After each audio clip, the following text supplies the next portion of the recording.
onye nọ n'ala olu ya igwepụta ụzọ ekelekwa m unu ndị Biafra udo dịrị unu ụmụnne m ala Biafra ekelekwa m unu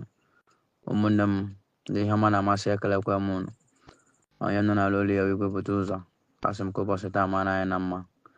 enwere infọmeshọn m na-enweta dịka ndị ji aha m were na-eme ọtụtụ si bụ ka onye memere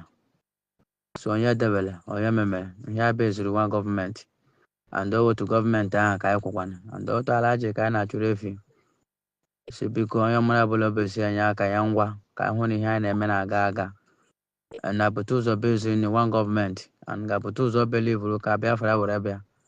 and mbọ m onwe m na-agba ka ihe niile anyị na-eme ka ọ na-enwe isi si biko na-abụta ụzọ anọ ha na propaganda gọọmenti ihe m na ọwụ na USB gọọmenti one mind one Biafra and otu ala aja ka a na-achụrụ efi biko for those of you ma ndị na-eyuzu aha m ma ndị na-ede nke a na-ede ede ma ndị na-ekwu nke a na-ekwu ekwu ka ndị na olu obodo ụzọ na obodo ụzọ adịghị awee ya enwekwana nke m tiri enwekwana nke m dere so ihe m na-alụ ụwa ọgụ Biafra ka Biafra were bịa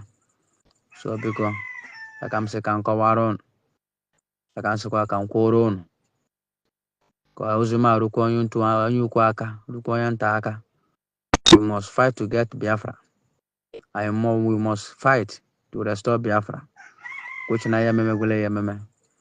and I believe we may declare great the state of Biafra so ihe ọma gere nwoke ogere nwaanyị kemerukwe m ọzọ dịka ibe ya m na adị bụ udo dịrị unu na enyemaka unu na contribution unu dịka anyị si eme ya na mbụ ka anyị sikwa otu ahụ were na-eme ya ka chi dị mma were dị ka ọ ṅụzuara anyị oke we move forward ka anyị nwee ike ime ya ka tinsi si dị ọ dabara m ọ dabakwara unu women on ground anyị kwụ nọ n'azụ kwụsị ike anyị kwụ Biafra si n'azụ so we ensure that we must get Biafra so na bụta ụzọ a na-akwa n'ebe